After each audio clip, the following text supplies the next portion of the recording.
The highest peak in Kodagu, the third highest peak in Karnataka, and one of the most beautiful and mesmerizing treks of South India. This is Tadiandamol.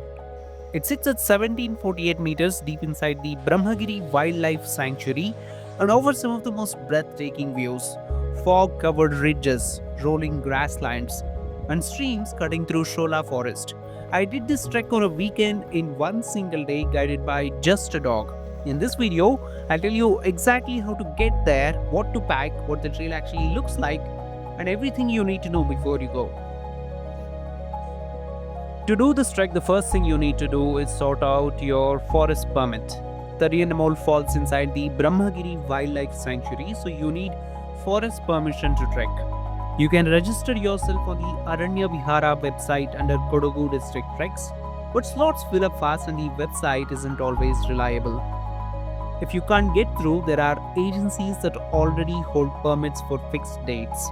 Namma Trip is one of them. Just call them or WhatsApp them and ask if there's an open slot for Tadiandamol. Sort this out before you even book your bus tickets.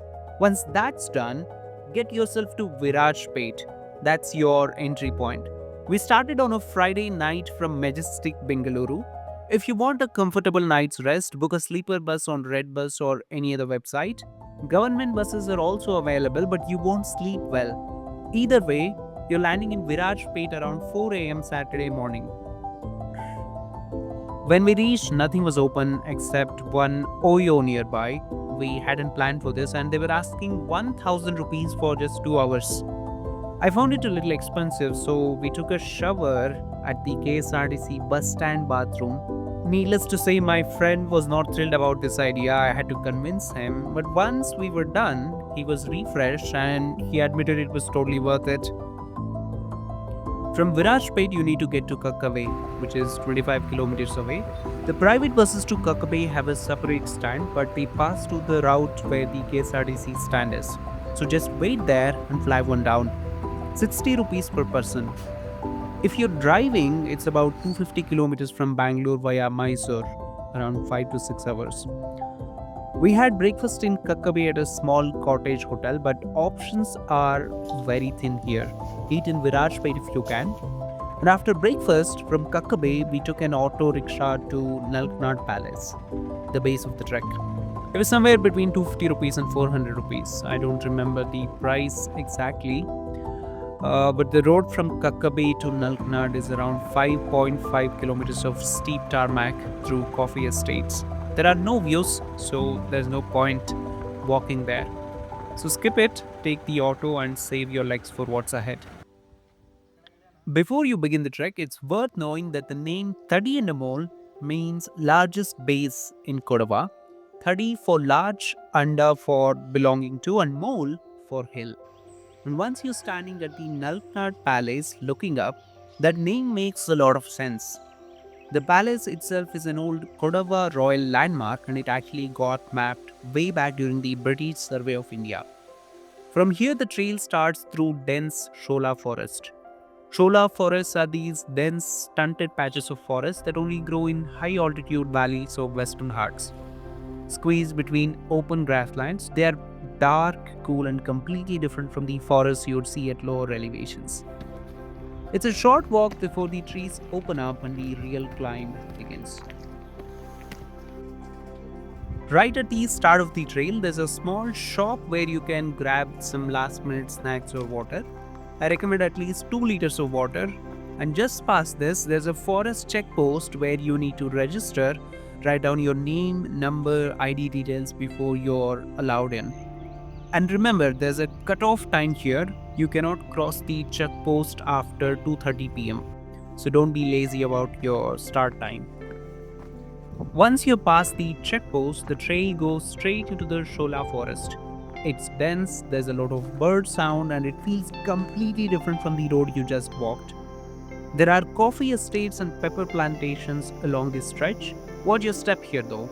This part is known for leeches, especially after monsoon. So wear high socks if you have them.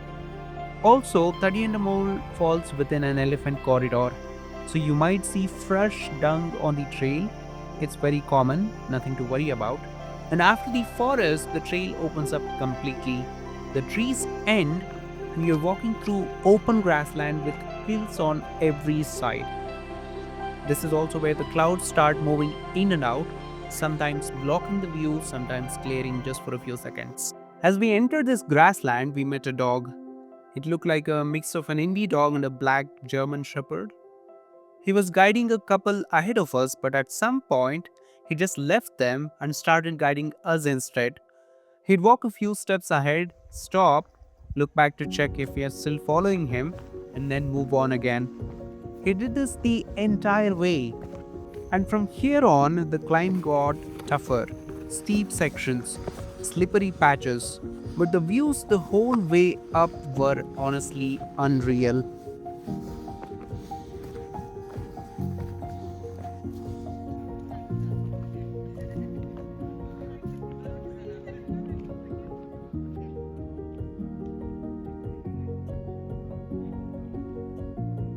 By the time we reached the peak, fog had completely taken over.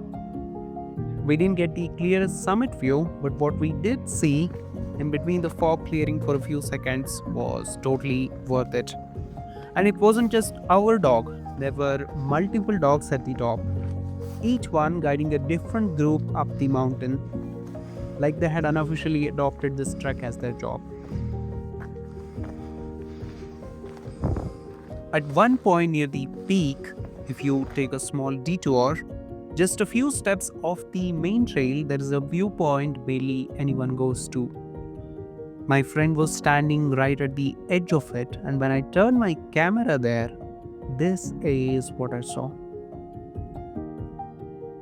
Genuinely the most breathtaking view of the entire trek. And it made me think, we spend so much of our lives stuck indoors, behind screens, chasing deadlines, that we forget views like this even exist. A few hours away from the city and the world looks completely different. Tadiandamol reminded me why it's worth stepping out once in a while. Because some things you can't see from your phone, you have to walk up to them. Despite the fog, despite getting a bit wet, this is one of the most memorable treks I've ever done. If you're someone who enjoys a good climb and don't mind unpredictable weather, Tadiandamol is absolutely worth it. We made it back to Bangalore the same night, so this entire trek, start to finish, is very doable in one single day. If you have stayed till here, I have a quick announcement. I'll be heading to Japan next month for a 15-day long trip, and Carrie is also going to be there.